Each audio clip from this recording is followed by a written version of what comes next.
tiga di rumah. Senang sekali Kak Jo, Sinta dan Dodi kembali menemani teman-teman kelas 3 belajar dari rumah. Masih pada semangat kan? harus dong setiap hari selalu semangat. Halo juga untuk ayah dan bunda hebat di rumah yang masih semangat menemani teman-teman kelas 3 belajar. Tapi sebelum itu kita berdoa dulu agar apa yang kita pelajari hari ini bisa bermanfaat untuk kita semua. Berdoa dengan kepercayaan masing-masing ya. Mulai.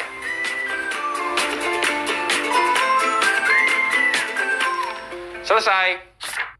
Jumlah pasien positif virus COVID-19 di tanah air terus meningkat.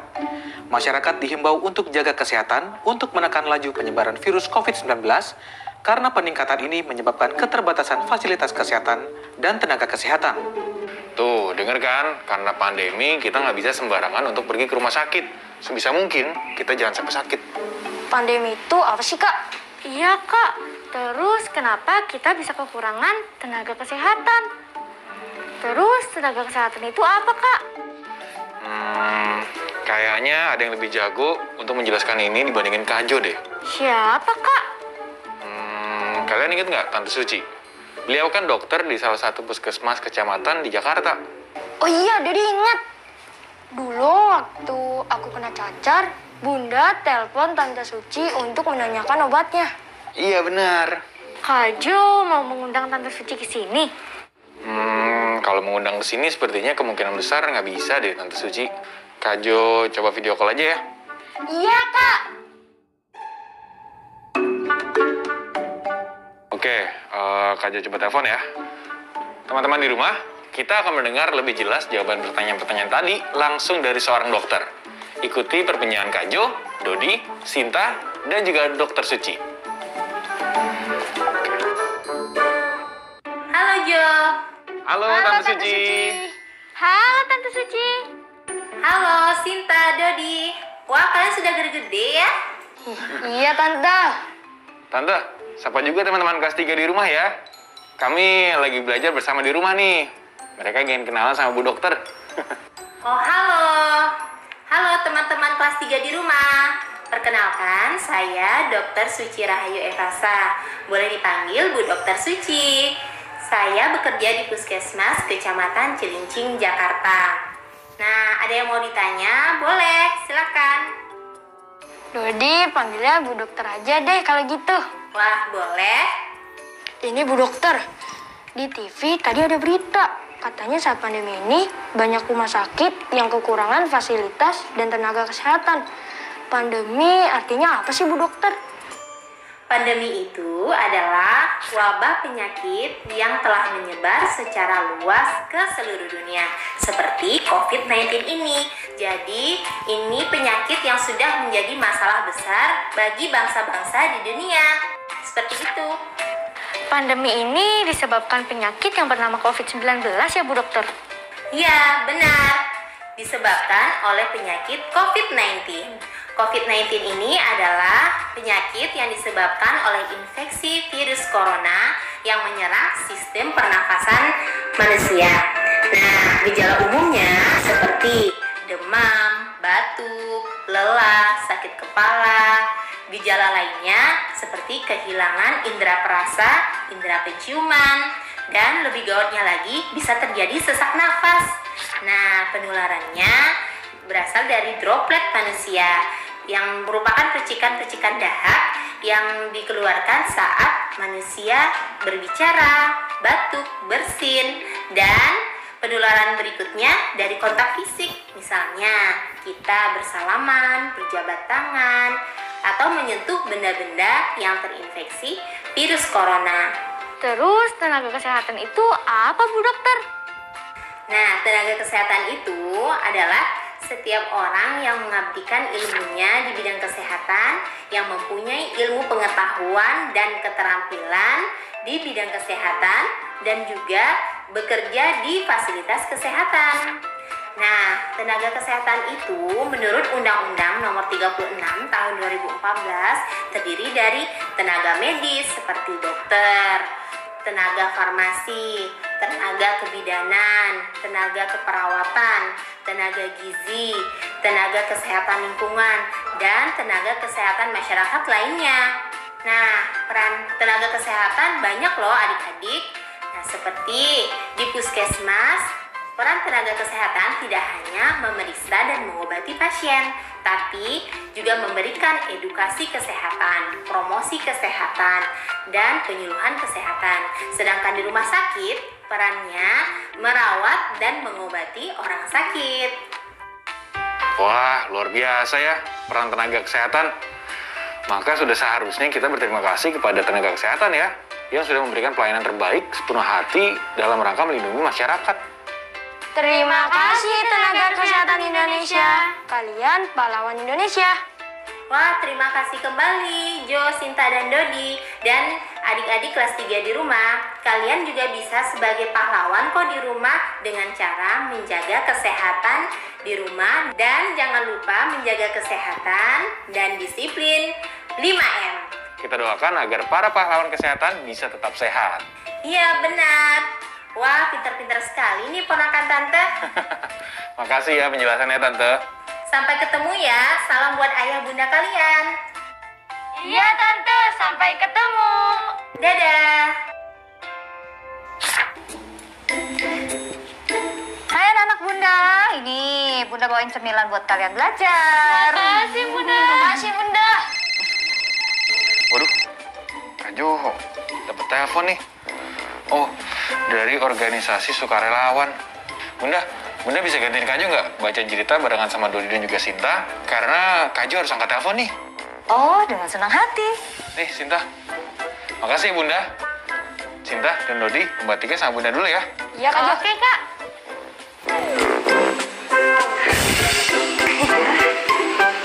Oke teman-teman di rumah, ikut menyimak ya. Sekarang kita akan membatik. Membaca itu asik. Oke, hari ini kita akan membaca cerita berjudul Dokter Cilik. Teman-teman di rumah, jika ingin membaca lagi, bisa mencari di laman Let's Read Asia ya. Oke, kita mulai ya. Sinta, Dodi, teman-teman di rumah simak dengan baik. Karena nanti Bunda akan kasih pertanyaan seputar bacaan ini ya. Iya Bunda. Dokter Cilik. Ditulis oleh Kim An Arun. Diilustrasikan oleh T. Sofan Pana. Hari ini, Vita dan Vera di rumah saja karena orang tua mereka sibuk. Vita senang bermain dokter-dokteran, tetapi VH tidak suka bermain itu. Vita mengajak PH untuk bermain bersama. Dia berpura-pura memiliki peralatan dokter. Vita berpura-pura menjadi dokter, dia memeriksa VH. Vita berseru, "Tenang, biar dokter memeriksamu." Oh, suhu badan VH tidak tinggi. Detak jantungnya pun normal. VH bosan. "Vita, aku tidak suka permainan ini. Bagaimana kalau kita bermain petak umpet saja?" VH bertanya. "Tidak, kita hanya berdua." Vita menolak. "Pasti tidak seru. Bagaimana kalau kau yang jadi dokternya?" Kemudian dia memberikan peralatan dokter kepada VH. VH masih juga bosan. Ketika Vita berbalik, VH berlari ke dalam rumah untuk bersembunyi. Vita memandang berkeliling, tetapi tidak melihat adiknya. Vita berseru, "Di mana kau, VH?" Namun tidak ada jawaban. Vita masuk dan mencari VH. VH bersembunyi dan menertawakan kakaknya. Lalu dia masuk ke sebuah kamar untuk bersembunyi. "VH, kau di dalam rumah?" Hening. Tidak ada jawaban. Tak lama kemudian, Vita masuk dan melihat lutut adiknya terluka. Dia sangat ketakutan, tetapi tidak tahu cara menghubungi orang tuanya. Vita mendapat ide. Dia akan membalut luka adiknya dengan perban. Vita mengambil kunci untuk membuka sebuah laci, berharap menemukan kapas, kasa, dan perban. Namun karena ketakutan, dia menjatuhkan kunci di samping sebuah peti berat. "Au, sakit sekali!" VH berseru. "Tunggu sebentar, aku menjatuhkan kuncinya," sahut Vita. Vita tidak dapat mengangkat peti yang berat itu untuk meraih kunci. VH punya ide. VH menyuruh kakaknya menggunakan tongkat kayu untuk mengangkat peti. Mereka bekerja sama untuk mengangkat peti dan menggapai kunci. Bagus sekali. Bagaimana kamu bisa tahu cara melakukan ini? Tanya Vita. Aku pernah melihat ayah melakukannya, jawab VH. Vita menggunakan kapas, kasa, dan perban untuk menghentikan pendarahan. Orang tua mereka pulang untuk membantu. Lihat, lukanya tidak berdarah lagi. Vita dapat melakukan pekerjaan dokter. VH bercerita kepada orang tuanya. Bisakah kamu tidak terlalu aktif, VH? Vita dan orang tuanya berkata serentak. VH tertawa, melupakan lututnya yang sakit. Keesokan harinya, Vita dan VH bermain bersama. Vita menjadi dokter dan VH menjadi petugas rumah sakit. Vita, pasiennya di sini, seru VH sambil menarik mobil-mobilannya yang mengangkut boneka. Oh, biar kuperiksa pasiennya, sahut Vita. Vita dan VH bermain bersama dengan gembira. Nah, itu tadi cerita tentang dokter cilik. Bagaimana? Bagus kan ceritanya? Bagus, Bun. Kayak Kak Sinta sama Dodi ya. Iya ya, kayak Sinta dan Dodi ya. Nah, kalian harus seperti itu, saling kompak dan tolong-menolong. Iya dong, Bunda. Kalau Kak Sinta kesulitan, Dodi akan siap selalu membantu. Aduh, pintarnya anak Bunda. Bunda, ada beberapa kata dari pelajaran tadi yang Dodi belum tahu artinya. Iya Bun, Sinta juga. Oh gitu. Ya udah, kalau gitu kita bahas sama-sama ya.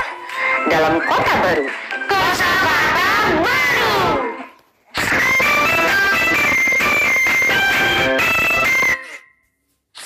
Oke, kosakata baru apa yang kalian temukan dari bacaan tadi? Dokter, Bun. Oke, dokter adalah lulusan pendidikan kedokteran yang ahli dalam hal penyakit dan pengobatannya. Sudah mengerti? Sudah, Bun. Kosakata baru selanjutnya? Luka, Bun. Oke, luka adalah belah atau pecah atau cedera, lecet dan sebagainya pada kulit yang terkena barang-barang tajam atau keras. Kalau memeriksa, Bun? Kalau memeriksa adalah melihat dengan teliti untuk mengetahui keadaan. Kalau kasa dan perban, apa ya, Bun? Kasa adalah kain putih yang halus. Nah, kalau kain perban adalah kain pembalut luka dan sebagainya. Ada lagi kosakata baru yang kalian belum tahu? Udah sih, Bun. Dodi juga udah, Bun. Bagus. Teman-teman di rumah gimana? Jangan lupa dicatat ya, tadi arti dari kosakata barunya. Jika masih ada yang belum diketahui, teman-teman bisa bertanya pada ayah dan bunda di rumah. Nah, teman-teman di rumah, tadi sudah dibahas arti dari kosakata baru yang kita temukan dari bacaan dokter cilik. Coba buat kalimat sendiri menggunakan kosakata baru itu ya. Setelah selesai, tunjukkan kepada ayah dan bunda di rumah.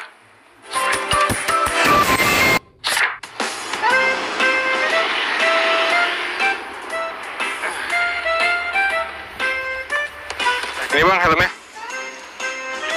Ongkosnya 5.000 kan ya? Iya, Mas. Waduh. Uangnya recehan nggak apa-apa ya? Dihitung aja dulu ya.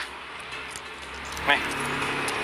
1.000, 2.000, 3.000, 4.000, dan 5.000. Oke, makasih bang ya. Makasih, Mas.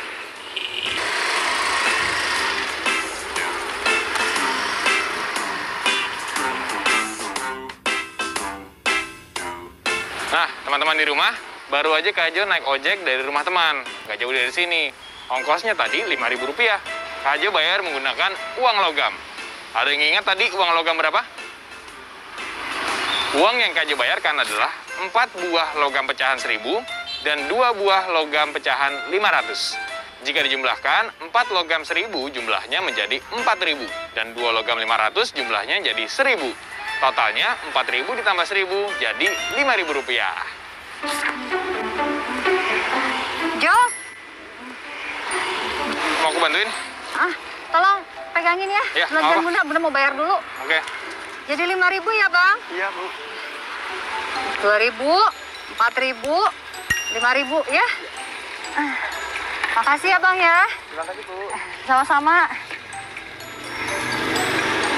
Nah, teman-teman di rumah, Meski jenis uangnya berbeda, uang Kajo tadi jenisnya logam dan uang Bunda adalah uang kertas.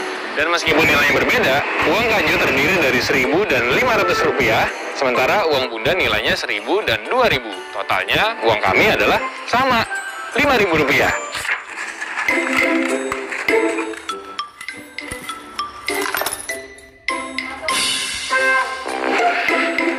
Wah, lagi pada ngapain nih? Wah, kayaknya banyak nih. Gimana kalau sekarang kita main tebak-tebakan uang aja? Tebak uang? Gimana tuh cara mainnya, Kak? Ini Kak Jo kasih tahu ya. Kak Jo akan memberikan soal. Kalian tebak dengan uang aslinya. Misalnya nih, Kak Jo bilang Sinta naik beca perlu membayar 15.000 rupiah. Coba kalian kumpulkan uang senilai 15.000 rupiah dengan uang Dodi ini. Nah, yuk, siapa yang bisa mengumpulkan duluan? Sinta mau coba, Kak. Oke, coba Sinta. 15.000 berarti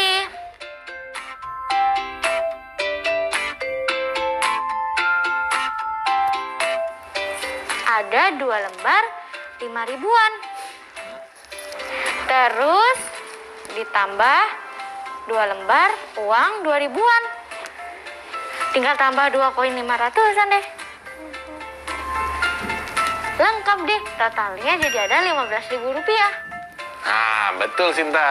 Gitu cara mainnya. Sudah mengerti ya cara permainannya? Tidak, Kak. Kita mulai ya. Kak Jo naik ojek. Kak Jo perlu membayar 8.500 rupiah. Coba kumpulkan uang senilai 8.500 dari uang tabungan Dodi.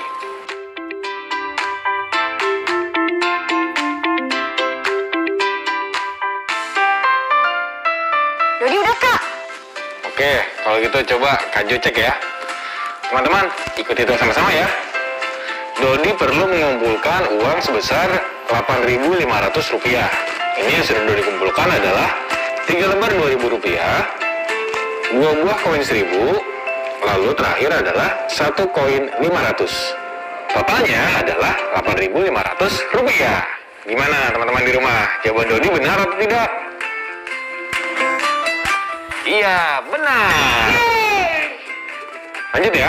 Dodi naik bentor atau becak motor dan perlu membayar uang sejumlah 20.000 rupiah.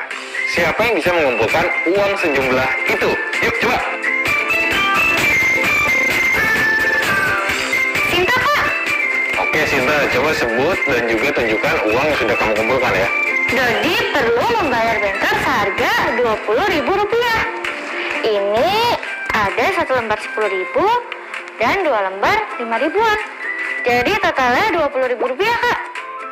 Gimana teman-teman? Jawaban Sinta benar? Iya benar. Yeay! Wah, ada yang udah nggak sabar nih. Oke, ini soal terakhir ya.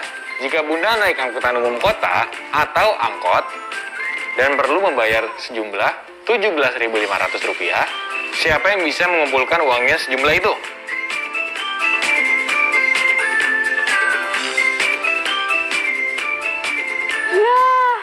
Uang Sinta jatuh.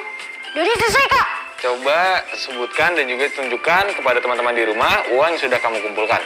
Bunda perlu membayar sejumlah 17.500 ke supir angkot. Ini ada 1 lembar uang 10.000, 1 lembar uang 5.000, 1 lembar uang 1.000, lalu ada 1 uang koin 1.000 dan 1 koin uang 500. Jadi totalnya 17.500 rupiah. Gimana teman-teman dengan jawaban Dodi? Benar? Iya benar. Yeay! Hebat nih, ada yang dikajo ya. Teman-teman di rumah juga pasti hebat. Sekarang kita cocokkan uang yang tadi dengan gambar angkutannya ya. Perhatikan gambar berikut ini. Ayo kita jawab sama-sama. Ongkos beca 15.000 rupiah. Pecahan uangnya yang nomor 2, Kak. 2 lembar 5.000, 2 lembar 2.000, dan 2 koin 500. Jadi 15.000 rupiah. Iya benar. Lalu ongkos bentor 20.000 rupiah. Pecahan uangnya yang mana? Nomor 3, Kak.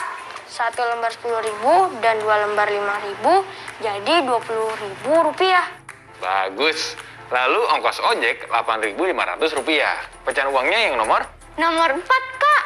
Ada 3 lembar 2.000, 2 koin 1.000, dan 1 koin 500. Jadi 8.500 rupiah. Bagus. Lalu yang terakhir, ongkos angkot 17.500 rupiah. Pecahan uangnya yang mana? Nomor 1, Kak. 1 lembar 10.000, 1 lembar 5.000, 1 lembar 1.000, 1 koin 1.000, dan 1 koin 500. Jadi 17.500 rupiah. Hebat nih adik Kak Jo nih. Teman-teman di rumah juga sudah mengerti ya? Oke? Kalau gitu sekarang kita berlatih. Asik! Teman-teman di rumah ikut menjawab ya. Kak Jo akan beri waktu untuk mengerjakan. Siapkan alat tulisnya. Yuk, sekarang kita ayo berlatih. Dengan berlatih, kita akan semakin terlatih.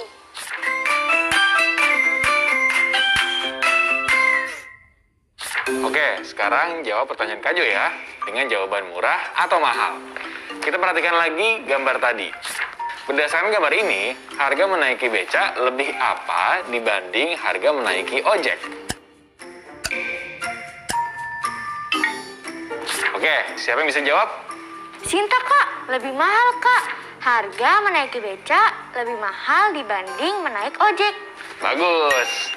Pertanyaan berikutnya ya. Harga menggunakan angkot lebih apa dibanding harga menggunakan bentor? Nah, sekarang siapa nih yang menjawab? Jadi, Kak, harga menggunakan angkot lebih murah dibanding harga menggunakan bentor. Iya benar. Teman-teman di rumah berhasil juga menjawab dengan benar. Keren. Terima kasih sudah mengikuti belajar dari rumah sampai selesai. Dan juga terima kasih kepada Ayah Bunda Hebat yang setia menemani teman-teman kelas 3 belajar dari rumah. Jangan lupa teman-teman, kita belajar dari rumah dulu ya. Selalu menerapkan 5M. Menjaga jarak, memakai masker, mencuci tangan, menghindari kerumunan, dan juga mengurangi mobilitas. Agar kita bisa memutuskan penyebaran COVID-19. Sampai jumpa teman-teman. Sampai jumpa!